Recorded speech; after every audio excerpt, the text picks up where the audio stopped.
আমাদের সবাইকে একদিন কবরে যেতে হবে। আপনার ধন সম্পদ টাকা পয়সা এগুলো দিয়ে কী হবে? এগুলো ছেড়ে আপনাকে একদিন কবরে যেতে হবে। তার একটা দৃষ্টান্ত দিলে বুঝতে পারবেন। অস্ট্রেলিয়ার একজন যুবক যার নাম আলী বানাত, এখনও নেটে সার্চ দেন ALI আলী BANAT বানাত। তিনি একদিন চা খাচ্ছিলেন। চা খাওয়ার সময় জিহ্বা একটা ফুসকা উঠেছিল। ডাক্তার দেখায় ভালো হয় না, ডাক্তার দেখায় ভালো হয় না। ডাক্তার বলেছেন তার ক্যান্সার হয়েছে। ক্যান্সারের 4টি স্টেজ রয়েছে, প্রথম, দ্বিতীয়, তৃতীয়, চতুর্থ স্টেজ, জীবনের শেষ স্টেজ। আপনার বেশি দিন বাকি নেই। সেই আলী বানাত লক্ষ লক্ষ টাকার মালিক। এক এক জোড়া জুতো ব্যবহার করতেন যার দাম হাজার টাকা। এক জোড়া স্যান্ডেল ব্যবহার করতেন যার দাম 45,000 টাকা। একটা ফেরারি গাড়ি ব্যবহার করতেন যার দাম কোটি কোটি টাকা। সেই আলী বানাত এই মাটির নিচে চলে গিয়েছেন। তিনি মারা যাওয়ার আগে মহিলার মতো হাউমাউ করে কাঁদতে কাঁদতে মারা যাননি। তিনি মারা যাওয়ার আগে কোরআন তেলাওয়াত করতে করতে দুনিয়া থেকে বিদায় হয়েছে। আল্লাহু আকবার। সেই আলী বানাত মাটির নিচে চলে গিয়েছেন। তেমনিভাবে আমাদেরকে এই মাটির নিচে যেতে হবে। আজকের এই মাহফিল আপনার জীবনের শেষ মাহফিল হতে পারে। আজকের এই মাহফিল আমার জীবনের শেষ মাহফিল হতে পারে। আজকের এই মাহফিল বক্তাদের জীবনের শেষ মাহফিল হতে পারে। আজকের এই মাহফিল আমার বাবা মুফতি মোহাম্মদ আলীর জীবনের শেষ মাহফিল হতে পারে। আপনি আজকে মাহফিল করেছেন, আগামী বছরে মাহফিল করবেন তার কোনো গ্যারান্টি নেই। হয়তো মাইক থাকবে, হয়তো মাহফিলের প্যান্ডেল থাকবে, হয়তো আপনি থাকবেন না, আপনার খোঁজ পাওয়া যাবে না, ঠিক কি না? যুবক, তোমাকেই বলছি, তুমি অনেক মানুষকে দেখেছ গাড়ি অ্যাক্সিডেন্ট করেছে, বস্তু কেটে কেটে গাড়ি থেকে বের করছে, আর তুমি তা দেখে হাসছো। সেই জায়গায় তুমিও হতে পারতে, তোমাকেও এভাবে গোস্ত কেটে কেটে বের করতো। আপনারা অনেকেই জানেন তুরস্কের ভূমিকম্প হয়েছে, মাত্র 40 সেকেন্ডের একটি ভূমিকম্প। মাত্র 40 সেকেন্ডের একটি ভূমিকম্পে হাজার হাজার মানুষকে মেরে ফেলেছে। 40 সেকেন্ডের একটি ভূমিকম্পে হাজার হাজার মানুষ মারা গিয়েছে। সেই জায়গায় যদি তুমি হতে তখন কি করতে? যুবক, তুমি বড়ই গুনাহগার, তুমি আল্লাহর কোরআনকে লাথি মেরে, আল্লাহর কোরআনকে অসম্মানী করে কবরে যাবে, শান্তি পাবে না। তুমি জানো কোরআন কি জিনিস? এই সারা দুনিয়ার মধ্যে যদি শান্তি পেতে চাও, কোরআন ছাড়া কোনো বিকল্প রাস্তা নেই, ঠিক কি না? যুবক, তুমি সারাদিন মোবাইল, ইউটিউব, ফেসবুক, দুনিয়ার সব দেখতে পারো, কিন্তু আল্লাহর কোরআনটা দেখতে পারো না। আমি যদি তোমাকে প্রশ্ন করি, আজ সারাদিন কয়বার ইউটিউব দেখেছ? তুমি বলবে কয়েক হাজার বার। আমি যদি তোমাকে প্রশ্ন করি, আজ সারাদিন কয়বার ফেসবুক দেখেছ? তুমি বলবে কয়েকশোবার। কারো কারো জীবনে আছে মাস গিয়েছে, মাসের পর মাস গিয়েছে, কিন্তু আল্লাহর কোরআনটা একবার ধরার তার সুযোগ হয় না। কারো কারো জীবনে আছে বছরের পর বছর গিয়েছে, কিন্তু আল্লাহর কোরআনটা দেখার তার সুযোগ হয় না। তার মতো নাফরমান এই বাংলার জমিনে আরেকটাও হতে পারে না, ঠিক কি না? যুবক, তুমি বড়ই গুনাহগার। ও বন্ধু, এই সারা দুনিয়াটাই স্বার্থ, এই সারা দুনিয়াটাই ধোঁকা।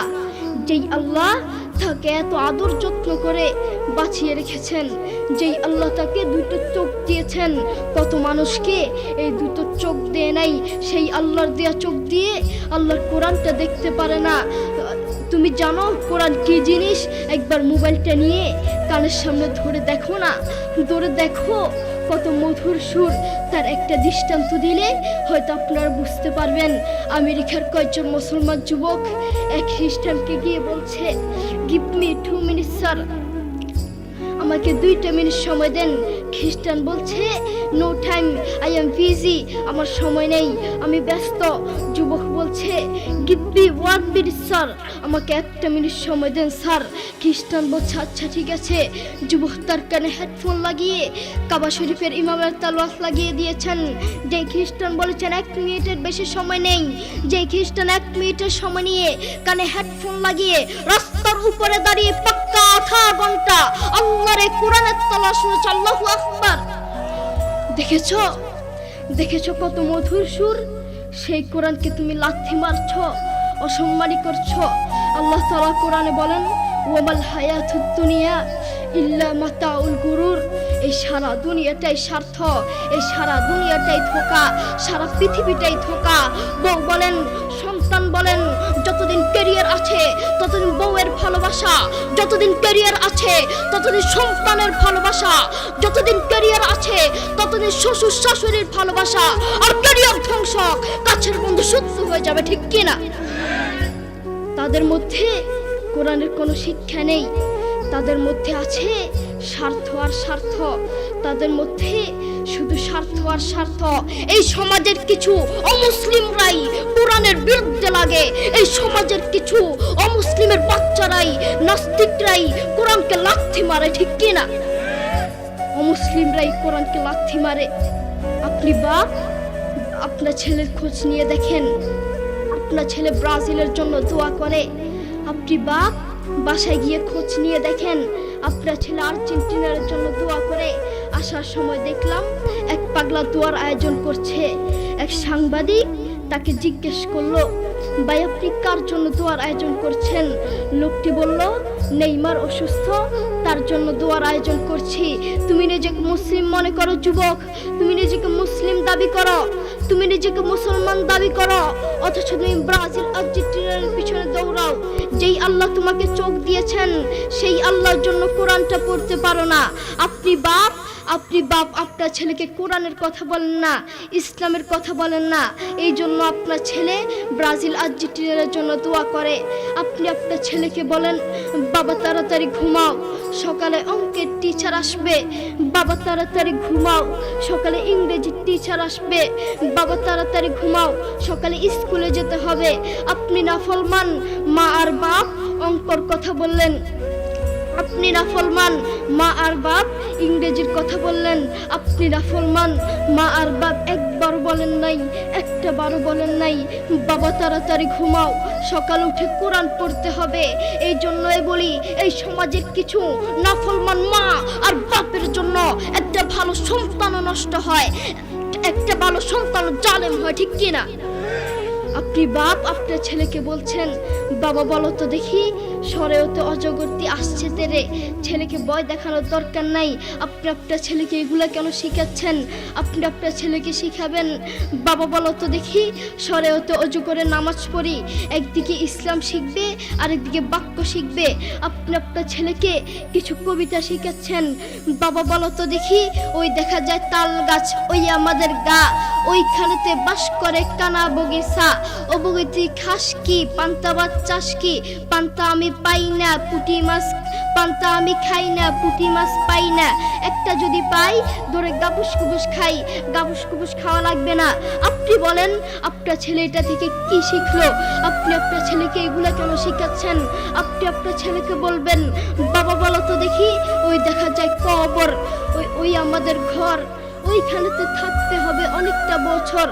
ও কবর তুই চাস কি, নেককার লোক পাস কি, নেককার লোক পাই না, একটা যদি পাই ধরে জান্নাতে ঢুকে, ঠিক কিনা?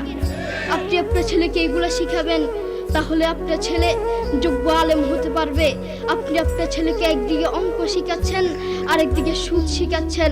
আপনি আপনার ছেলেকে বলছেন, বাবা বলো তো দেখি 100 টাকায় যদি 2.5 টাকা সুদ আসে, 10 লক্ষ টাকায় কত টাকা সুদ আসবে? মুসলমানের বাচ্চা সুদের অঙ্ক কেন শিখবে? আপনি আপনার ছেলেকে সুদের অঙ্ক কেন শিখাচ্ছেন? আপনি আপনার ছেলেকে শিখাবেন, বাবা বলো তো দেখি 100 টাকায় যদি 2.5 টাকা সুদ আসে, 10 লক্ষ টাকায় 100 টাকায় যদি 2.5 টাকা জাকাত আসে, 10 লক্ষ টাকায় কত টাকা জাকাত আসবে? আপনি আপনার ছেলেকে এগুলো শিখাবেন। একদিকে ইসলাম শিখবে, আরেকদিকে জাকাত শিখবে। মুসলমানের বাচ্চা সুদের অঙ্ক কেন শিখবে? মুসলমানের বাচ্চা অঙ্ক শিখবে তো ইসলামিক পদ্ধতিতে শিখবে। কোরআনের কথা বলতে যদি নিজের জীবন দিতে হয়, জীবন দিতে রাজি। ইসলামের কথা বলতে যদি নিজের জীবন দিতে হয়, জীবন দিতে রাজি। হকের কথা বলতে যদি জীবন দিতে হয়, জীবন দিতে রাজি, কিন্তু ঈমান হারাতে রাজি নাই, ঠিক কিনা? আমাদের ভিতরে ঈমান থাকা দরকার। আমাদের ভিতরে যদি ঈমান থাকে আমরা কবরে শান্তিতে থাকতে পারবো। আল্লাহ রাসূল সাল্লাল্লাহু আলাইহি ওয়াসাল্লাম এবং তার সাহাবীরা নিজের জীবন দিতে রাজি থাকতো, কলিজা নিতে রাজি থাকতো, কিন্তু ঈমান হারাতে রাজি থাকতো না, ঠিক কি না? আপনারা ঘুমাচ্ছেন নাকি? আসেন তাকবীর দি। লিল্লাহি তাকবীর, লিল্লাহি তাকবীর, আল্লাহু আকবার, আল্লাহু আকবার। আল কোরআনের আলো, আল কোরআনের আলো, ঘরে ঘরে জালো, আল হাদিসের আলো, ঘরে ঘরে জালো, তাওহীদের আলো, ঘরে ঘরে জালো, সুন্নাহর আলো, ঘরে ঘরে জালো। মূল কথা বলতে চাচ্ছি, আমরা যদি কবরে শান্তি পেতে চাই ঈমানদার হতে হবে, কোরআন পড়তে হবে। আল্লাহ তাআলা আমাদের সবাইকে বুঝার তৌফিক দান করুন। ওয়া আখিরু দাওয়ানা আলহামদুলিল্লাহি রাব্বিল আলামিন। আসসালামু আলাইকুম ওয়া রাহমাতুল্লাহি ওয়া বারাকাতুহু।